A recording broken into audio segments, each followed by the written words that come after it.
자, 사도행전을 이해함에 있어서 중요한 것은요, 역사적인 맥락을 알 필요가 있다는 겁니다. 예수님이 이런 말씀을 하셨어요.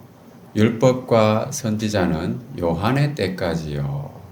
그 후부터는 하나님 나라의 복음이 전파되어 사람마다 그리로 침입하느니라. 율법과 선지자 하면 뭡니까, 여러분? 율법과 선지자는 무엇의 대명사로 주로 쓰인다고 했습니까? 구약이죠, 구약. 구약은 모세 율법과 여러 선지자들의 책들로 이루어져 있잖아요. 그래서 율법과 선지자는 요한의 때까지라는 말은 구약 시대에는 요한의 때까지다 이 말입니다. 그래서 그 이후부터는 복음이 전파된다고 했잖아요. 하나님 나라의 복음이 온 세계로 전파됩니다. 그래서 크게 인류 역사를 구속사적인 관점에서 이와 같이 나눠 볼 수 있습니다. 첫 번째는 뭡니까? 율법과 선지자의 시대, 그래서 구약 시대죠. 그리고 예수님께서 오셔서 지상사역을 하셨던 시대가 있죠. 신구약 과도기라고 할 수 있습니다. 그리고 이제 예수님께서 승천하신 이후에 성령님이 오셔가지고 신약 시대를 여셨잖아요. 이게 바로 교회 시대입니다. 이렇게 인류의 역사를 구분할 수가 있는데요. 구약 시대는 주로 성부 하나님이 주로 사역하시던 시기다 이렇게 볼 수 있고요. 예수님께서 오셨을 땐 당연히 성자 하나님이고, 그리고 지금은 주로 성령 하나님이 역사하시는 성령 시대라고 이야기를 많이 합니다. 이 사도행전은 그럼 뭐겠습니까? 이 세 번째 시대, 말하자면 마지막 시대잖아요. 그래서 말세라고도 이야기를 하거든요. 이 세 번째 시대의 첫 번째 부분, 초기 부분을 기술한 내용이 되겠습니다.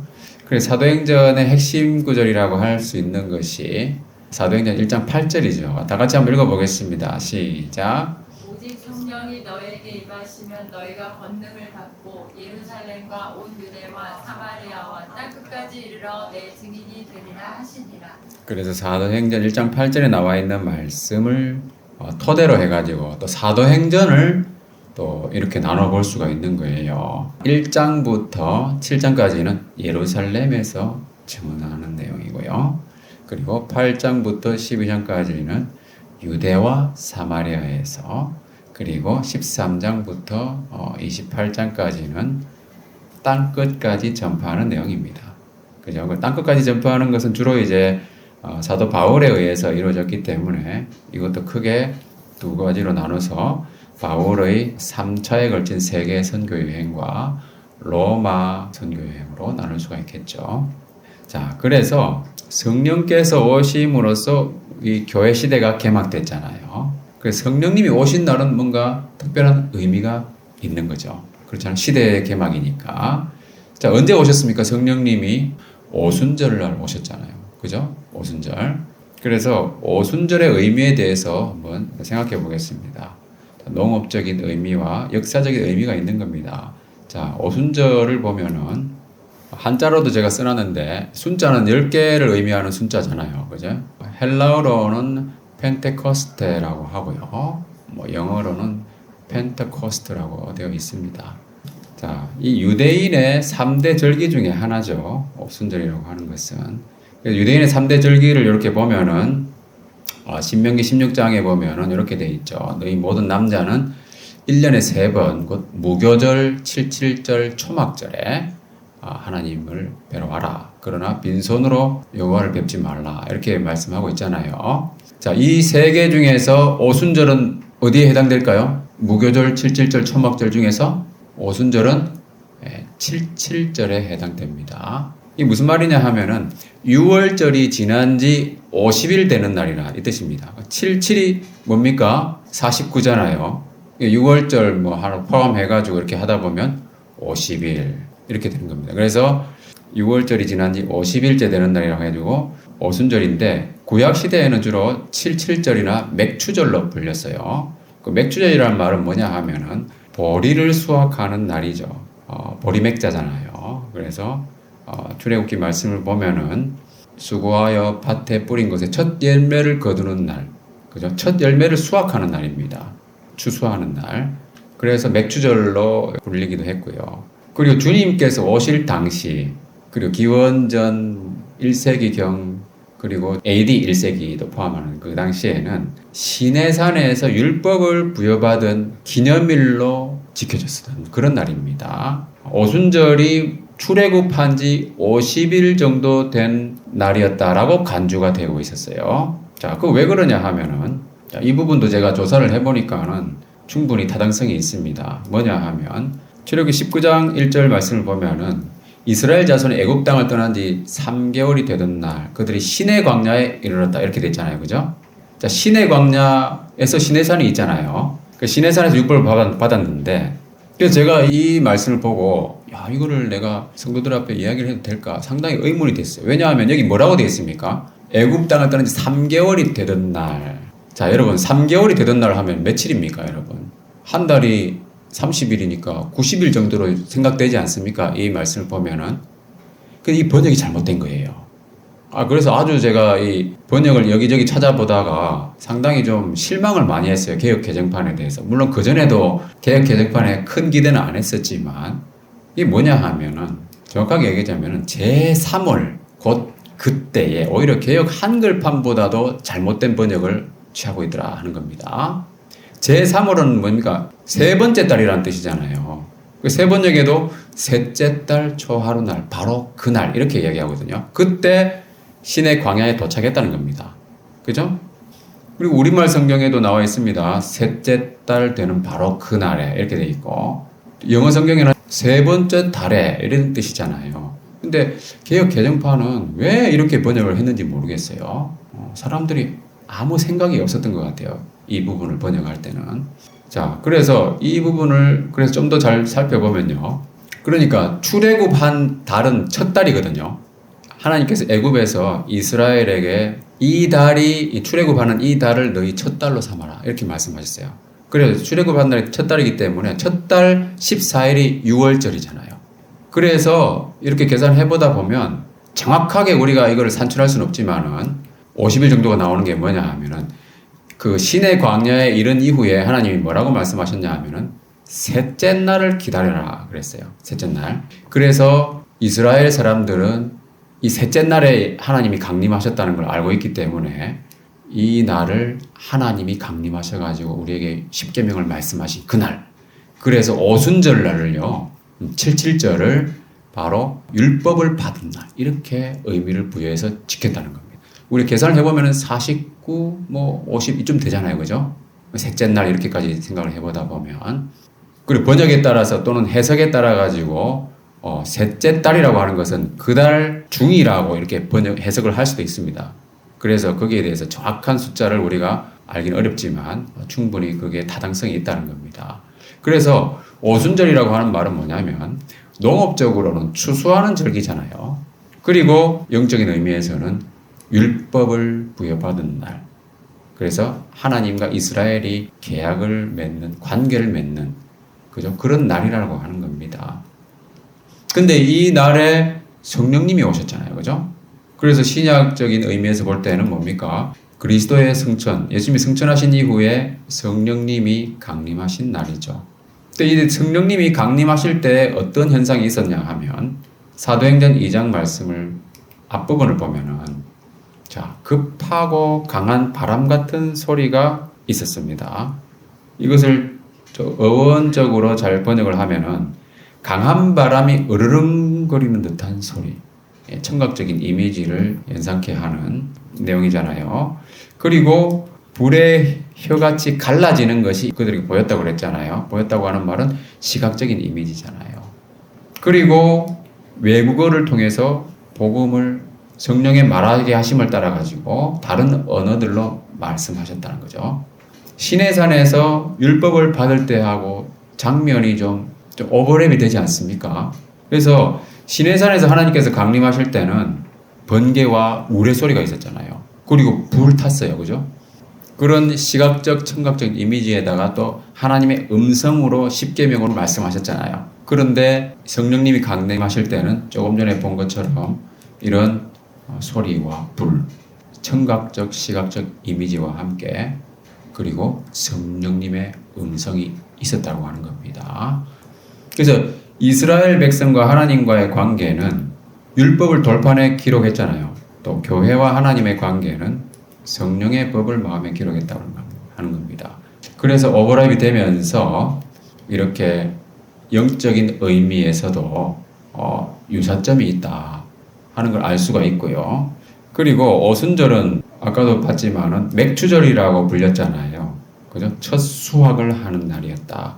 근데 오늘 본문에 뭐라고 나와 있습니까? 41절 말씀을 보면은 영적으로도 천국의 곡식에 해당되는 구원받은 성도들을 추수하는 그 수확의 날이라고 하는 겁니다. 그죠?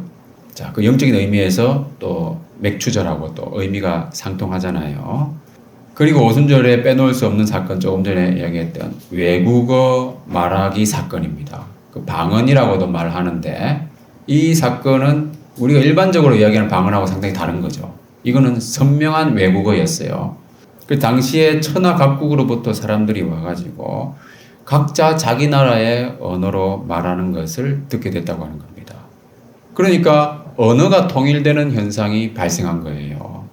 그래서 이 교회라고 하는 것은 특정한 인종이나 민족에 국한된 것이 아니라 다 인종적이고 다 민족적이고 다 언어적인 그야말로 국제적인 그런 모임, 가족이라고 하는 겁니다. 우주적인 것이죠. 그래서 9절부터 이렇게 보면은 여러 족속들의 이름들이 나오잖아요. 족속과 지역의 이름이 나오는데 노아의 세 아들이었던 셈과 함과 야벳의 족속들에 속하는 지구 그런 사람들이 대표적으로 들어가 있습니다. 그 대부분 뭐 셈족이 열거되어 있고요. 여기 보면은 애굽과 리비아 함족에 해당되는 거거든요. 그리고 로마라든지 그레데 뭐 이거 보면은 이 야벳 족속에 해당되는. 그래서 노아 홍수 이후에 바벨탑 사건으로 인해서 언어가 혼잡하게 됐잖아요. 근데 오순절에 그 언어의 장벽이 초자연적으로 극복되었다고 하는 거죠. 그래서 바벨탑의 저주가 극적으로 역전되는 그런 기적적인 사건이 있었던 그런 날이라고 하는 겁니다. 그리고 실제로 우리 요한계시록 말씀을 보면은 각 나라와 족속과 백성과 방언에서 구원받은 성도들의 무리가 정말 셀 수 없는 그 무리가 함께 한 목소리로 하나님을 찬양하는 장면이 나오잖아요. 이게 바로 천국 잔치에서 이루어지는 겁니다. 이것을 예시하는 사건, 그게 바로 오순절 사건이라고 볼 수 있습니다. 그래서 이 오순절의 성령 강림은 구속사적인 의미에서 영적인 추수와 성령의 법뿐만 아니라 바벨탑 저주까지도 극복하는, 그래서 인류 구원의 서막을 알리는 이 마지막 새로운 시대를 여는 가장 극적인 사건이었습니다. 그렇게 함으로써 이 교회가 태동하게 된 것이죠. 그래서 오순절을요 초대 교회의 설립일이라고 부르는데 무리가 없습니다. 자, 이와 같이 교회는요 성령에 의해서 세워지는 거예요. 이 조그마한 지역교회, 우리 개척교회, 나플러스 교회도 성령에 의해서 세워진 겁니다, 여러분. 인간적인 생각으로 제가 어떻게 이걸 했겠습니까? 그렇잖아요. 그래도 감사하게도 지난달에 2년 만에 저희가 카페는 손익분기를 딱 통과했다고 그랬잖아요. 그죠? 감사한 거잖아요. 수익이 뭐 많지는 않습니다, 여러분. 다 아시겠지만은. 저희가 그런 비즈니스적인 측면은 별로 재능이 없기 때문에 그런 사람이 제가 뭐하러 카페를 하겠습니까? 그죠? 하나님 말씀을 그대로 전하고자 하는 사명. 그게 바로 저의 사명이거든요. 여러분도 다른 교회를 가시다 보면은 정말 말씀 외에 엉뚱한 얘기하는 그런 목사님들 상당히 많아요. 아무튼 그래서 우리 교회는 정말 인간이 세운 교회가 아니다고 하는 걸 여러분 믿으셔야 됩니다. 성령님이 세우신 교회다. 자, 그래서 오늘 본문을 보면은 성령의 역사에 의해서 탄생한 초대교회의 모습을 보여주고 있습니다. 그래서 그 모습은 바로 우리 모든 이후에 생겨난 교회들의 모델이 되는 것이죠. 그래서 우리가 본받아야 할 점 생각해 보도록 하겠습니다. 자, 성령 충만한 교회의 모습. 첫 번째는요, 말씀에 대한 겸손한 반응이에요. 자, 사도들이 전하는 말씀에 대해서 그 말을 들었던 많은 사람들이 아주 겸손하게 반응을 했습니다. 예를 들면은 하나님 앞에서 어떻게 살아야 할지 그 말씀을 듣고 진지하게 물어봤다는 거예요.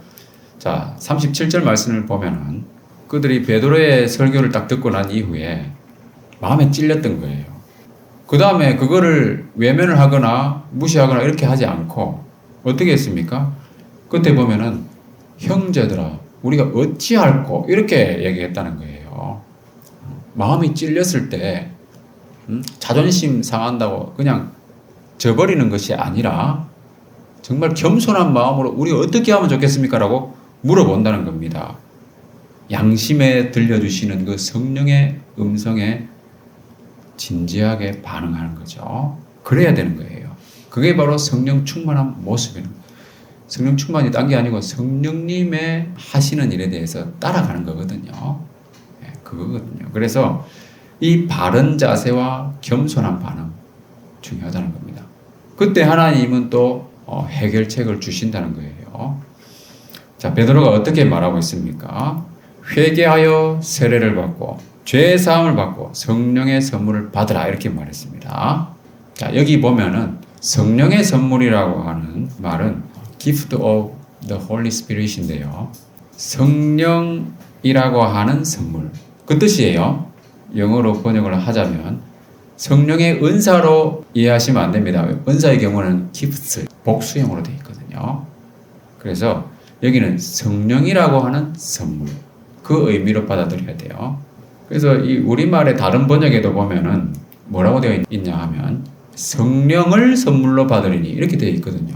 근데 개역 개정판은 왜 또 이렇게 해가지고 헷갈리게 했는지 모르겠어요. 그래서 저는 우리 수경자매님이 세계역을 번역하시잖아요.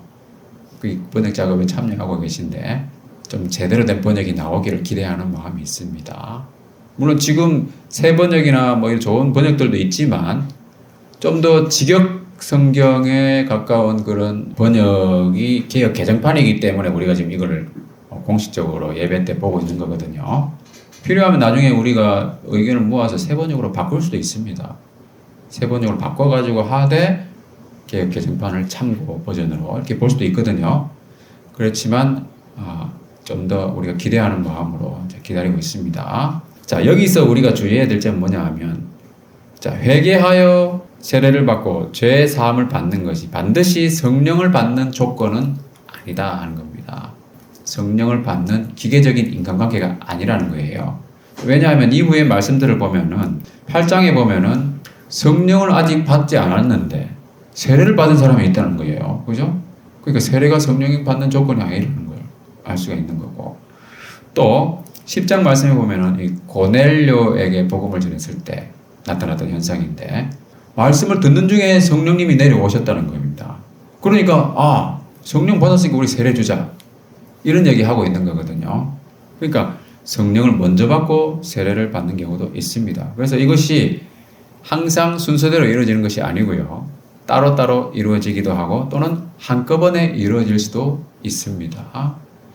그리고 이 약속은 모든 사람에게 열려있는, 그죠? 모든 먼데 사람, 곧 주 우리 하나님이 얼마든지 부르시는 자들에게 하신 것이다. 그랬습니다. 이게 그러니까 정말 우주적인 복음의 메시지라는 겁니다. 땅끝까지 이르러 증인이 되리라고 하셨잖아요. 그죠? 그 말씀이 성취될 것이라고 하는 것을 암시하는 말이죠. 그러면서 이제 사도 베드로가 여러 말로 확정하여 권했습니다. 이 패역한 세대에서 구원을 받으라. 패역한 세대라는 말은 도리에 어긋나고 불순한 그런 세대를 말하는 거예요. 그래서 우리가 이렇게 우리 지금의 세대를 이렇게 보면은 그런 걸 많이 느끼잖아요. 그죠? 도리에 어긋나고 불순한. 그래서 창조주 하나님을 모욕하는 사람들이 많잖아요. 사상이나 철학이나 사회적인 제도를 통해서 하나님을 거부하고 모욕하는 그런 사람들이 많다는 겁니다. 말로는 인권과 자유를 강조하는 것 같지만 실제로는 하나님을 거부하니까 보이는 그 물질의 노예가 되고 또 어리석은 사상에 또 자기 꾀의 노예가 되고 있는 거예요. 자기 생각의 노예가 되고 있는 거예요. 종살이하고 있는 거예요. 자유를 외치지만 그게 바로 인간의 모습입니다. 그 패역한 세대에서 구원을 받아야 돼요. 그죠? 그 하나님을 믿고 진리를 알아야 되는 거예요. 말씀을 배워서. 그 진리가 너희를 자유케 한다고 그랬잖아요. 하나님 안에 있으면 자유를 누리게 되기 때문이죠. 자, 그리고 성령 충만한 이 교회의 모습은 말씀에 대한 겸손한 반응이라고 했는데 또 이 사도들이 전하는 말씀을 받아서 순종했다는 겁니다. 조금 전에는 진지하게 물어봤다고 했잖아요. 그 이후에 정말 이 사람들은 해결책을 제시해 주니까 그 말씀에 순종했다는 거예요. 그래서 그 말을 받은 사람들은 세례도 받고 신도수가 3,000이나 증가할 정도로. 근데 이 말씀 보면은 그 말을 받은 사람들은 세례를 받으며, 그죠? 안 받은 사람도 있다는 얘기잖아요. 다 받는 건 아니에요. 받은 사람들은 세례 받고 겸손하게 반응해가지고 순종했다 하는 겁니다. 그리하여 교회사에서 최초의 부흥이 일어났죠. 우리가 이 말씀을 보면은 성령 충만한 교회의 모습은 말씀에 대해서 겸손한 반응이 있었는데 결국은 참된 회개와 믿음으로써 구원을 확증하는 일들이 일어났다고 볼 수 있습니다. 자, 두 번째로 우리가 살펴볼 것은요. 성령 충만한 교회의 모습 두 번째. 율법의 요구를 뛰어넘는 자발적인 헌신이다 하는 겁니다. 첫 번째로 이 재물을 아낌없이 나누는 모습이 나오잖아요. 우리가 예배를 드릴 때에 율법에서 요구하는 예물은 기본적으로 11조잖아요. 구약 율법에서는 주로 11조를 여러 번 하나님이 강조를 하셨어요. 11조 그 10분의 1은 내 것이다 하면서 하나님께서 그건 당연히 마땅히 드려야 된다. 하나님 것이기 때문에. 그 11조 안 드리면 뭡니까? 하나님의 것을 도둑질하는 거라고 이렇게 말씀하셨거든요. 자, 그래서 기본적으로 11조예요. 그런데 초대교회에서는 이 10%가 아니라 재물을 아낌없이 서로 나눴다. 뭡니까? 사도행전 2장에 나와 있는 초대교회 모습을 보면은 거의 100% 예물을 드렸다고 해도 과언이 아니죠. 어떻게 이런 현상이 가능합니까? 예수님이 자기 몸을 우리에게 주셨잖아요. 예수님의 살과 피를 우리에게 주셨잖아요. 그죠? 그리고 하나님은 예수님의 자기 아들의 그 살과 피로서 우리를 사셨잖아요. 그 우리의 전부가 하나님의 것이라는 거예요. 그리고 이게 가능한 거예요. 이게 예수님을 믿는 믿음이 있으면은 이게 기본적인 원리잖아요. 그러니까 100%를 드리는 것도 가능한 거라는 겁니다. 그리고 예수님께서 실제로 과부의 헌금을 칭찬하실 때 어떻게 하셨습니까? 생활비 전부를 드렸다. 이렇게 말씀하시잖아요. 이게 과부의 헌금도. 그러니까 이게 뭐냐 하면 율법의 요구사항을 뛰어넘는 헌신이라는 거예요. 그리고 이건 뭡니까? 중요한 것은 결코 강제사항이 아니잖아요. 자발적인 헌신이었다고 하는 거. 이게 참 중요한 거죠. 믿음은 강요할 수 없는 것이기 때문에. 그렇지만 요즘에 교회에서 11조는 그럼 무슨 의미가 있는가? 여러분, 요즘 교회에서, 우리 교회는 특별히 제가 11조 하라고 강조 안 하지만은 많은 교회에서 11조를 강조합니다. 그 이유는 뭐 여러 가지 현실적인 문제도 있지만은 그 강조 안 하면은 교회 재정에 정말 문제가 생기죠. 그런 현실적인 문제 외에 어떤 의미가 있냐 하면은, 자, 이거 여러분 아주 중요한 얘기예요. 자, 신약 시대에 그러면 우리가 교회에서 11조는 무슨 의미가 있습니까? 여러분, 율법의 기준이라고 하는 건 뭡니까? 율법의 기준. 예를 들어서 살인하지 말라, 도적질하지 말라. 이런 율법의 10계명에 나오는 기준들이 있잖아요. 그죠? 그 기준이 뭡니까, 여러분? 여러분, 이걸 아셔야 돼요. 율법의 기준이라고 하는 것은 정말 최소 기준을 하나님 말씀하신 거예요. 최소 기준. 근데 예수님이 오셔가지고는 뭐라고 하셨습니까? 살인하지 말라 하는 얘기를 너희가 들었지만 나는 너희에게 이르노니.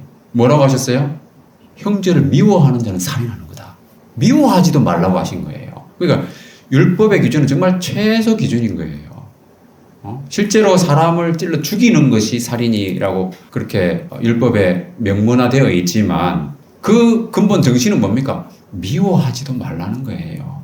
근데 율법에서 기록된 것은 최소 기준이기 때문에 이 헌금에 관한 내용도 이야기하자면 11조라고 하는 것은 최소 기준이라는 겁니다. 여러분, 우리가 대한민국 시민으로서 여러분 세금 내잖아요. 그죠? 세금의 최소 기준이 뭡니까? 10%예요. 하나님 나라의 시민으로서 세금에 해당되는 게 바로 10%, 11조라는 겁니다. 그래서 오해를 하지 말아야 돼요, 이거는. 여러분 잘 생각하셔야 돼요. 하나님 앞에서 있잖아요. 나의 믿음을 스스로 평가할 때 정말 최소한의 기준을 내가 어느 정도 지키고 있는가. 평가하는 기준이 뭐냐면 여러분 11조를 하느냐 하는 거예요. 여러분 저희도 11조 하고 있어요. 사례비도 안 받는 제가 11조를 하고 있습니다, 여러분. 여러분 그걸 아셔야 됩니다. 그래서 이것은 강제할 수 있는 사항은 아니지만 여러분 이걸 알아야 된다는 거예요. 율법의 기준, 신약에서는 자유를 주셨기 때문에 내 마음대로 한다. 그런 의미가 아니라는 겁니다. 최소의 기준을 여러분 율법의 기준을 생각하셔야 된다. 물론 로마서 8장에 보면은 성령을 따라 행하는 우리는 율법의 요구를 이룬다고 했어요. 그죠? 이것은 최소 기준을 뛰어넘기 때문에 당연히 성취된다는 겁니다. 그죠? 최소 기준인 율법의 요구는 당연히 이루어지는 거죠.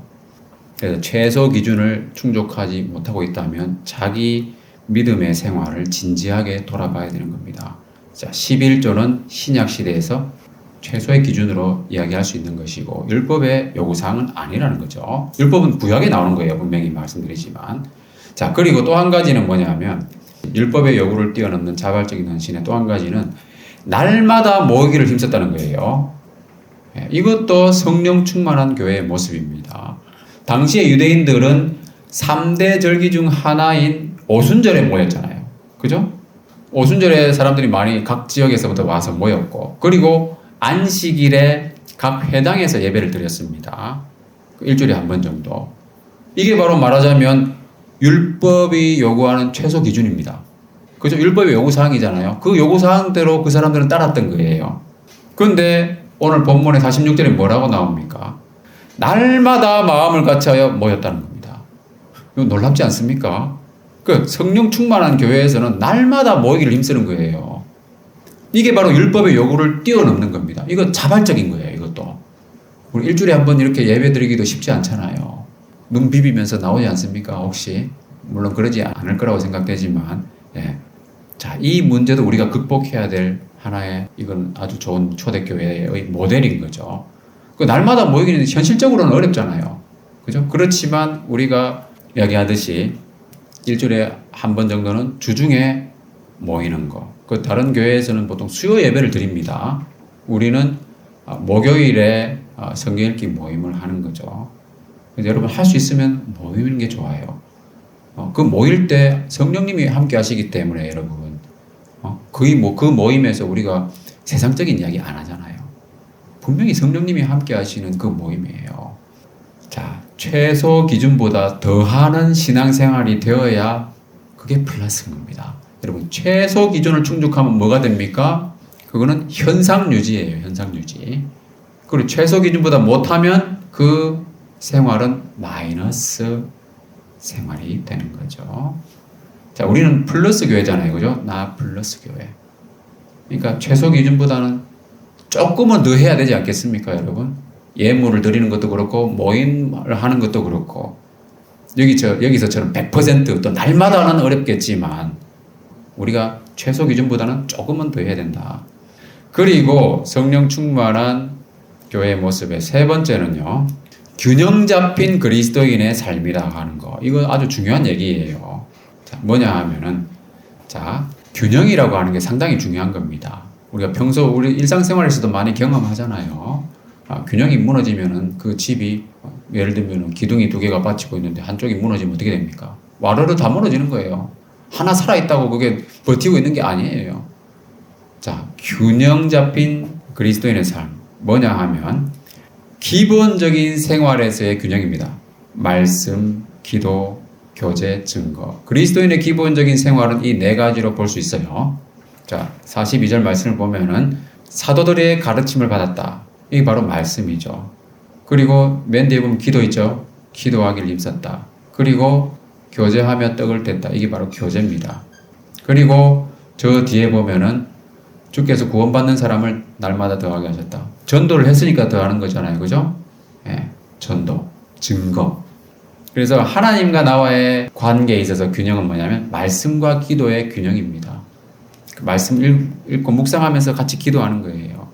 그리고 사람들과의 관계에 있어서는 교제와 증거의 균형이에요.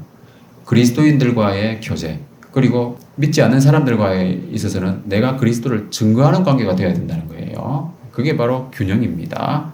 그래서 하나님과의 관계와 사람과의 관계에 있어서 그런 균형을 이루는 그리스도인의 기본적인 생활, 이게 바로 성령 충만한 교회의 모습이고요. 그리고 공식적인 것과 비공식적인 것의 균형이 있어요. 46절 말씀을 다시 보면은 날마다 마음을 같이 성전에 모였다고 하는 거, 그 주로 공식적인 모임이 될 수 있는 겁니다. 그리고 집에서 모이는 건 뭐예요? 집에서 모이는 것은 비공식적인 모임. 이런 것들도 균형을 맞춰서 잘 이루어져야 된다. 한쪽만 있으면 안 된다는 거예요. 뭐 맨날 주일 예배만 잘 드린다. 애로사항이 있는 겁니다. 그거는. 그리고 주일 예배를 무시하고 뭐 우리끼리 모이자. 이것도 문제가 있는 거고, 두 가지 다 해야 된다고 하는 겁니다. 그리고 개인적으로 매일의 경건의 시간 잘 가지는 거. 그것도 말하자면 균형의 모습이죠. 주일 예배도 드리고 개인적인 경건의 시간도 잘 가지고, 그렇게 공식적인 비공식적인 균형. 그리고 또 세 번째는요, 두려움과 기쁨의 균형이라고 볼 수 있습니다. 43절과 46절에 보면 사람마다 두려워했다고 그랬어요. 경외심이죠. 그죠? 하나님이 행하시니까 두려운 거예요. 그러면서도 기쁨이 있었다고 그랬어요. 이게 바로 진정한 경건의 모습입니다. 진정한 경건은 두려워하기만 하는 것도 아니고 그냥만 떠들고 노는 기쁨, 그 즐거움만 있는 것도 아니고요. 두려움과 기쁨이 공존하는 것, 이게 바로 진정한 경건의 모습이다. 질서 있고 또 절제된 가운데 기뻐하는 삶, 이게 바로 균형이에요. 또 한 가지 균형을 이야기하자면 교회 생활과 사회 생활의 균형이에요. 자, 교회 생활도 즐겁게 하고 사회 생활도 잘 해가지고 사람들한테 칭송을 받아야 된다는 겁니다. 교회 생활은 열심히 하는데, 그래서 맨날 교회에만 붙어 있는 사람들 있잖아요.